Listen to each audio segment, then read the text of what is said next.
and welcome to Andy Dennert's Reality Blurred. I'm the aforementioned Andy, the creator of Reality Blurred, and a writer who believes in the power of true stories. Every week I'll take you behind the scenes of reality TV and my writing.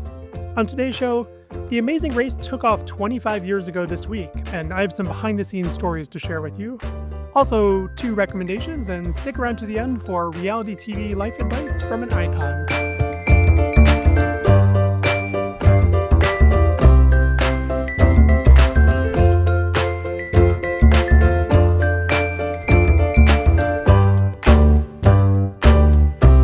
Welcome, so good to be here with you. I'm going to start today with what's coming, where I look ahead at future coverage, and this should really be past coverage. I guess I'm just going to say it to try to give myself some accountability, but I really want to be covering and writing about The Traitors UK Season 4. It obviously aired already in the UK and came to Peacock the very day that The Traitors US ended. I love the fact that Peacock gives it to us, so I'm not going to complain about that schedule, but that schedule always throws me off because it's just a lot to watch an entire season on the same day, another season, and a reunion drop on TV. So I want to watch it. I'm excited to watch it. I intended to watch it last weekend. I ended up doing things like blowing leaves and washing windows and, writing other stories. So I didn't get to it, but coming soon. Okay, on to our main topic, behind the scenes, where I share details about how reality TV is produced. Today, it's all about The Amazing Race, which started production on the first season 25 years ago on Sunday. So Sunday would be March 8th, 2026 is the day I'm referring to here. And I was actually not aware of that anniversary. I know that the 25th anniversary is coming up in 2026 this fall. I'm very excited to cover the show then and to do some more reminiscing, reporting, etc. But I was reminded of the actual production anniversary by Bradley Clark, who has a podcast called The Game Show starring Bradley Clark. And he sponsored last week's episode of the newsletter, and you'll see some more coming up in future newsletters. Even though he sponsored the newsletter, this is not an ad, but I can just say that he's done some really interesting interviews over the years with people who were on The Amazing Race and interviewed them, and they are really long and in-depth. So there's an interview, for example, with season 1 villains, Joe and Bill, and it's like almost 3 hours long. So if you really want to get deep into the weeds, hear from people, it's really fascinating. So I will link to that for you to check it out. And of course, check it out in the newsletter as well. Anyway, I'd forgotten until you mentioned it that the actual production took place in March. I did know that because a few years ago, I wrote/reported a long oral history of The Amazing Race. I talked to teams, producers, cast members, network executives, everybody I could possibly talk to, and to get like the definitive story of that first season and the start of the show. I'm super proud of that piece. I love it, and it will be one of the things that I hope people will keep reading for years to come.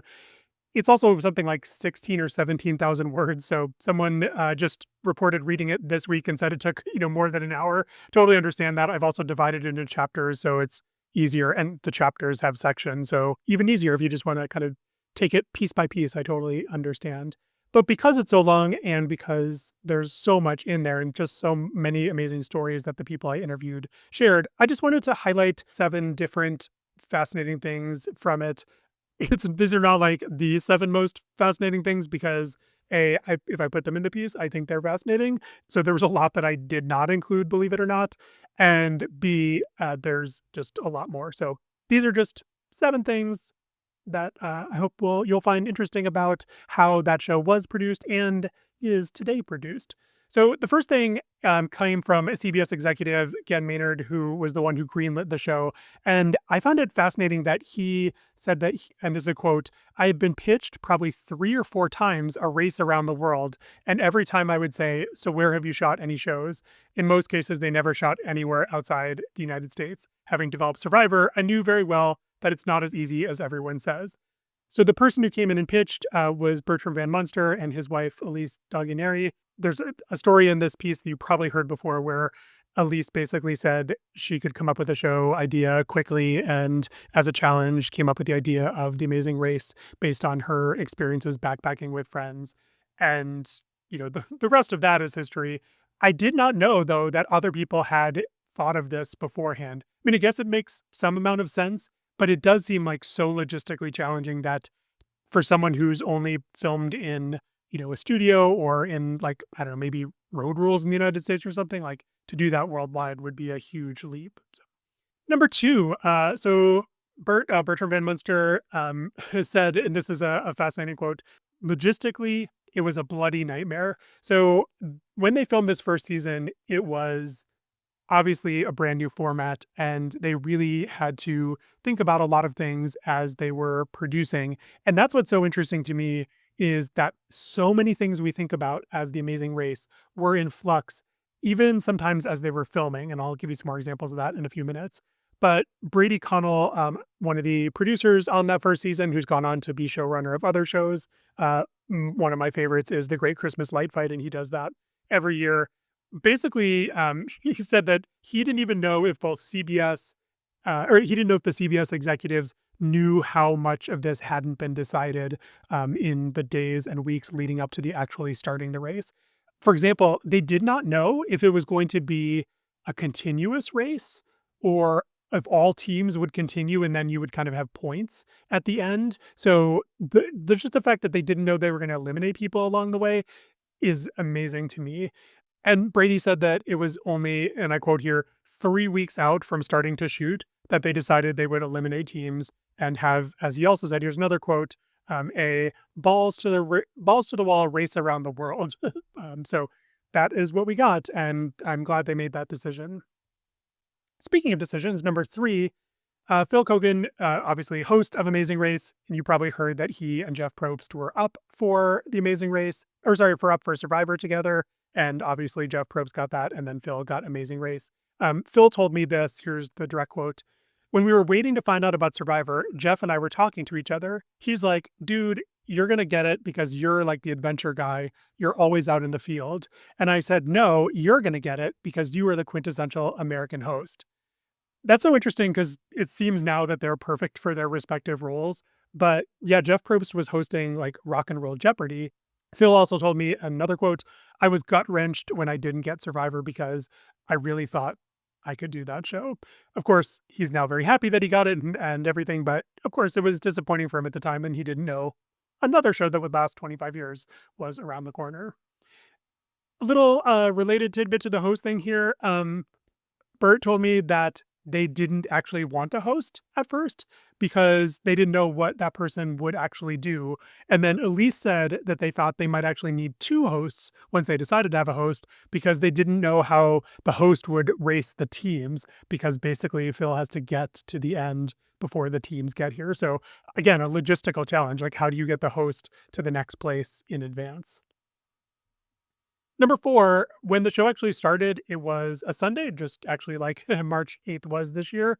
And the starting line was just kind of amazing. There's a lot of great stories about this sort of beforehand, what happened in the hotel. And then, but after they kind of got to this big moment and Phil says, go, and the teams run off, Phil said, quote, we all stood there by the fountain. We kind of looked around at each other and it took a second. We were like, shit, we've got to get to the airport. We can't be standing here. What the hell are we doing?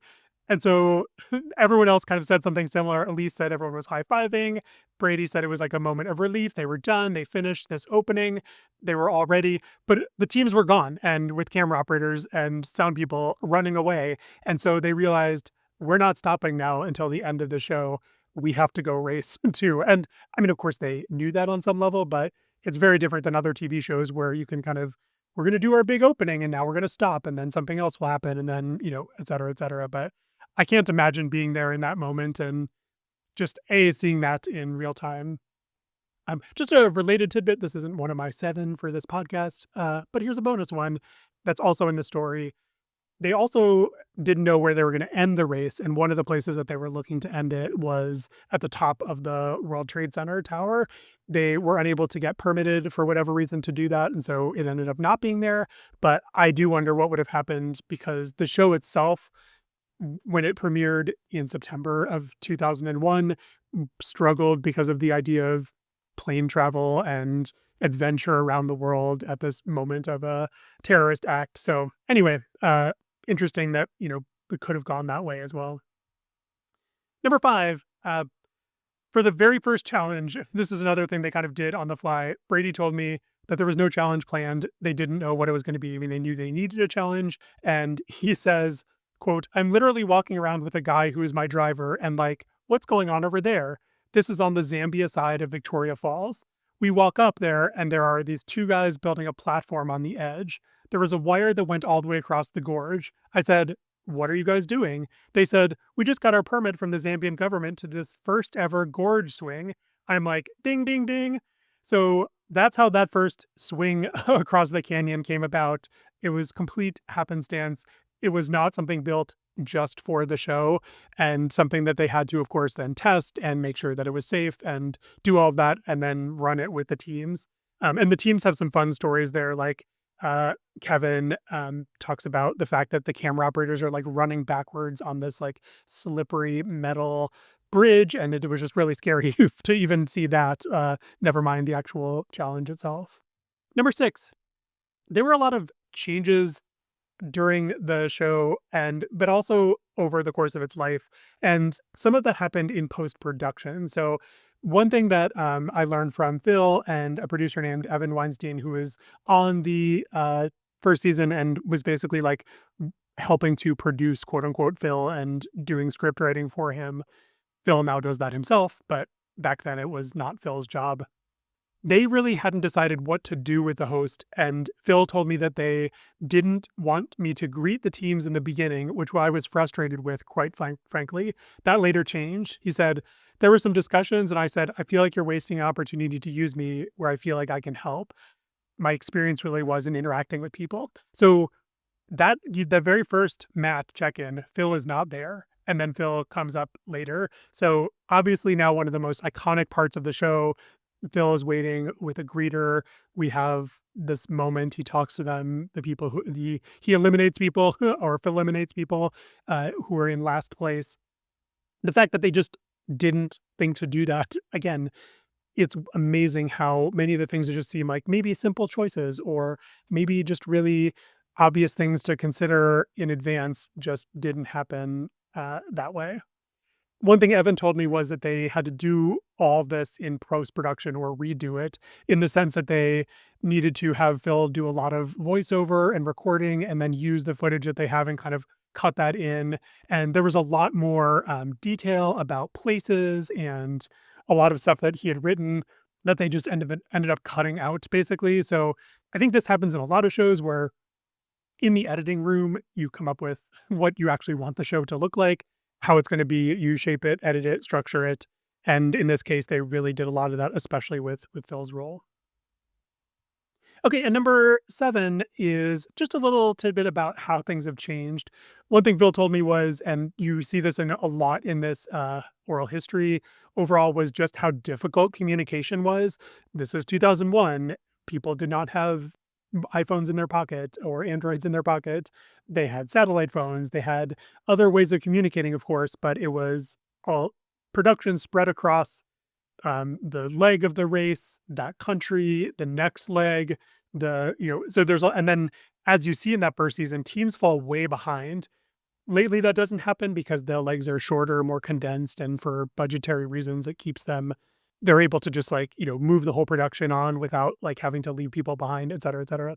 Anyway, just the changes in tech are so fascinating because Phil told me that like when he used to get to the mat, he'd have no idea what happened during the race, that viewers would know so much more than he did. So his questions couldn't be that interesting, incisive, or like specific, basically. Not that to say his questions weren't interesting, but what Phil said happens now is that they track story with Slack. That's a direct quote. So he's on the plane, he's on Slack, he's reading all of the updates from producers about what's happening.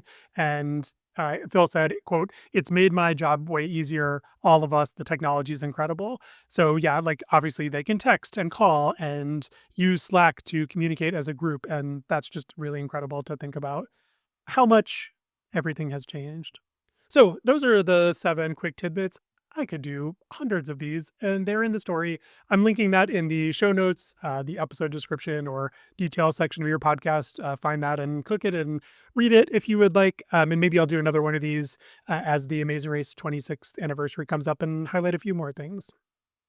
Okay, on to recommendations, where I share things that are bringing joy and entertainment into my life. First up today, the new Netflix dating show Age of Attraction. At first, I thought this was just going to be Love is Blind, just with people of different ages, and they didn't know their ages, just like on Love is Blind, they don't know what the person looks like at first. I was actually really won over by the show the more I watched, and it's, as my headline of my review says, it's basically like a mature version of it. The people are much more interesting. They have much more interesting conversations. I'm just saying interesting a lot. I just wrote a whole review on it, so it's hard for me to summary. Go read it. Check it out. The first 5 episodes are up on Netflix now, and they're trickling it out over 3 weeks. And yeah, tell me what you think. I'm curious to see how others who may kind of be over Love is Blind, like I don't watch that show anymore, but I really was engaged by this. And my second recommendation this week is an Instagram account called Rosebush Stories. This is another thing that's like hard to describe without you just seeing it, but basically someone is taking little toys, little figurines. Figurine is probably the wrong word. And they're in these little sets, and there's a pop song playing over the video, and basically like they're not being puppeted or anything. You just like cut to different characters, and then there's like text on the screen of them talking, and the talking to each other is just hilarious. It's like these non sequiturs, ridiculous jokes, ridiculous interaction. It's just so stupid and so funny. And there's the clash of these like kind of old school toys and pop music and these ridiculous things. Like a cashier in a grocery store, kind of sassing a customer. Just amazing. So check out Rosebush Stories. They are the link is in the show notes as well. Okay, that's everything for today. Thank you so much for listening.